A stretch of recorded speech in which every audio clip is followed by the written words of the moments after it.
ලංකාවේ බල ශක්තියේ අනාගතය පසුගිය පෙබරවාරි 28 වෙනිදා ඇමරිකාව ඉරානය සහ ඊශ්‍රායලය අතර ඇතිවුණු දරුණු යුද තත්ත්වය මාස 3කට වඩා ඇදිලා ගිහින් හෝමුස් සමුද්‍ර සංධිය වැසී යාම නිසා ලංකාවට මැද පෙරදිගින් බොරතෙල් ගේන්න බැරිව අප්‍රේල් වෙද්දි පිරිපහදු කළ ඩීසල් ලීටරයකට රුපියල් 700ක් විතර ගෙවන්න වුණා. හැබැයි රජය බිලියන 20ක බරක් දරාගෙන ජනතාවට බර නොදී රැකගත්තා. මේ ලෝක තත්ත්වය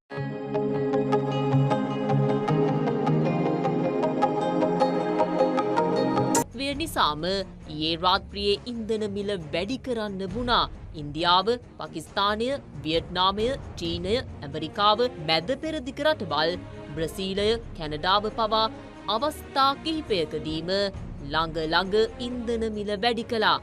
අද ලෝකයේ බලවත් රටවල් පවා අද මේ ඉන්ධන අර්බුදයෙන් හෙම්බත් වෙලා තියෙන්නේ. දැන් පිරිසක් කියනවා අද ලෝක වෙළඳපොලේ බොරතෙල් මිල අඩු වෙලා කියලා. ඔව්, ඒක ඇත්ත.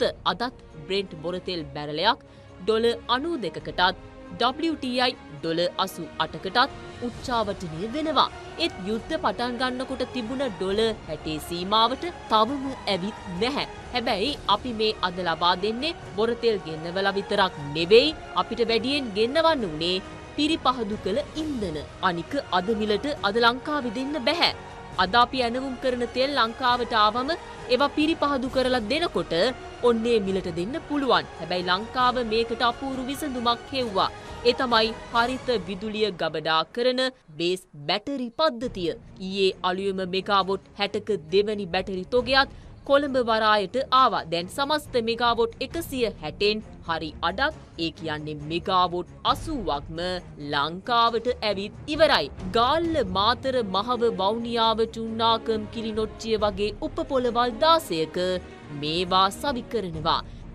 මෙතෙක් රට පාලනය කළ කිසි කෙනෙක් මේ ගැන කල්පනා කළේ නැහැ.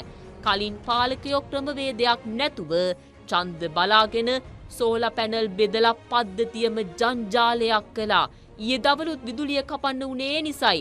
හැබැයි දැන් මේ බැටරි හරහා දවල්ට අපතේ යන සූර්ය බලය ගබඩා කරලා රෑට පද්ධතියට දෙනවා. එතකොට ඉන්ධන මගින් නිපදවන රුපියල් 115ක විදුලි ඒකක පිරිවැය රුපියල් 35කට විතර අඩු කරගන්න පුළුවන් කියලා ශේත්‍රයේ ප්‍රවීණයෝ කියනවා. ඒ විතරක් නෙවෙයි, ඩීසල්, දැවිතෙල් දහනය සහ කාබන් විමෝචනය අඩු වෙනවා. මීට අමතරව මන්නාරමේ $4.65ක් වැනි අඩුම මිලකට විදුලිය දෙන මෙගාවොට් 50ක සුළම් බල ව්‍යාපෘතියේ ටර්බයින් පෙතිත් ලංකාවට ආවා. මේ වසරේදී මෙගාවොට් 550ක බැටරි පද්ධතියක් එකතු කරලා 2030 වෙද්දී 70ක පුනර්ජනනීය බල ශක්ති ඉලක්කයට වගේම විදුලි බිල 30%කින් අඩු කරන තැනට රට ගෙන යනවා කියලා බලධාරීන් කියනවා. ලෝකෙ මොන අර්බුදාවත් ලංකාවේ බල ශක්තිය අනාගතයේ සුරක්ෂිතයි කියන විශ්වාසය අද හැම පුරවැසියෙකුටම දැනෙන්න පටන් අරන් තියෙනවා.